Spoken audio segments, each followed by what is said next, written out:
So using Swampert lead, Galarian Stunfisk, and Skarmory in the back. First opponent, we get a very favorable lead, Galarian Stunfisk, who's weak to water. So I get my switch tray ready because usually they swap out. This guy doesn't, which leads me to believe that they might have something weak to Swampert in the back, so I'm definitely staying in. I'm throwing my Hydro Cannon. This will be doing super effective damage. He shield the first one, and I notice he's charging up, so I'm thinking he's probably going for the Earthquake. Either way, I'm just going to spam my Hydro Cannon as soon as I get it. This will either kill or pressure the first shield, so he does shield. Now at this point, I know an Earthquake doesn't kill me, so I'll let it go and I can outpace him to get another Hydro Cannon. This is a great move because now I call his bait. So now I'm able to get to another Hydro Cannon. Now this time, I'm thinking he baited the first time, I didn't fall for it. Second time, Earthquake will kill me, so I gotta respect the Earthquake. I do shield properly. And he switches out. So instead of throwing the energy, I bank it, because I know that I can use it against him later once I switch Swampert back in. Now this is a questionable switch because Beedrill does have Drill 1, which is super effective damage against Galarian Stunfisk, but I also know that I'm pretty spammy as well, and the Rock Slide will be doing super effective damage to Beedrill because of the Bug and Poison typing. So as you can see, this chunks away. And at this point, because Galarian Stunfisk, again with Mud Shot, so spammy, I'm able to get to a Rock Slide and 5 more Mud Shots. I'm able to outpace Beedrill. So now I'm pressuring the shield whether they want to take it or let their Beedrill go down. So they elect to save the shield. They come in with a Whimsicott. It has Charm. The great thing about Galarian Stunfisk is that because of the Steel typing, I resist all the Confusion and Charm damage. I'm able to get to a Rock Slide, which will do neutral damage. And then I'm actually able to outpace it to another Rock Slide. So at this point, the opponent does a good job of sack swapping in his Galarian Stunfisk to catch this move, which is a good play. But it's so low that I can just bring in Skarmory now. I know that Skarmory in the back, super effective damage against any kind of grass typing. And I can just fast move this Whimsicott down. I'm expecting a charge move. This is probably some fairy or grass move, which I don't really need the shield, but just in case, why not? It's a Moonblast. It would have done not very effective damage to Skarmory because of the Steel typing, and the opponent gives up.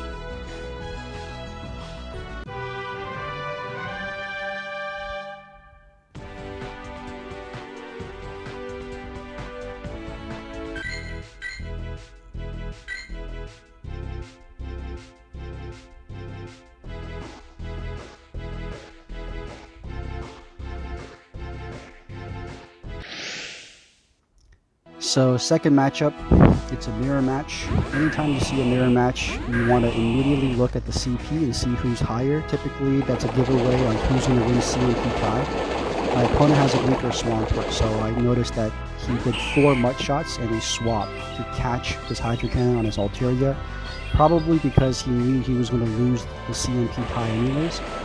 But that's okay for us. We have to remember that Swampert is in the back with 4 Mud Shots with the energy. And now we're in a very favorable matchup because Galarian Stunfisk against most flyers, because of that Rock Slide moveset, is a highly favorable matchup. These Sky Techs don't do that much damage to me. So in this scenario, I almost always overcharge. I always charge up to 2 full Rock Slides because I want to bank extra energy for the Pokemon that I will be facing after I win this matchup. So again, I'm going to charge all the way up to 2 different Rock Slides. And you'll see how this comes into play, because at this point the opponent might have already lost track of how much energy I had. They probably didn't know I have 2 Rock Slides banked. So I'm going to throw this first one, and I'm going to pressure their shields, right? I'm going to see if they want to use their shield. If they don't, Altaria will die. Now they use their shield, that's great, because now I'm just going to throw it back to back, and it puts them in a very difficult situation, because they're either going to let a shield just completely go to waste and die, or use both shields and be pot committed. So they just have to use both shields. And what's worse for them is that because Galarian Stunfisk is so spammy, I can get to the Rock Slide before they can get to the next Sky attack. They swap in a Skarmory, so they're running double flyers. And at this point, I was thinking about switching, but I'm like, Galarian Stunfisk, yet again, is so spammy, I can get to another Rock Slide before they can even get to a Sky Attack. It takes 5 Air Slashes for Skarmory to get to a Sky Attack. So I throw a second Rock Slide. Now he's in basically 50% health. Now I can comfortably bring in Swampert. I know that this is going to be a Sky Attack, so I can shield. I have 2 shields. For the opponent, he's in Hydro Cannon range. Shields are down. I just got to get to 1 Hydro Cannon. And I'm going to overcharge again. For the next Pokemon that comes in, you always want to overcharge as much as you can. So this Hydro Cannon will be taking out the Skarmory. And I should have enough energy to compete. Now, I fully expected his Swampert to come in. I think the opponent makes a mistake. He comes in with Altaria. And because I overcharged, I got to my Hydro Cannon a lot faster than he probably thought. At this range, even Altaria will die to a Hydro Cannon.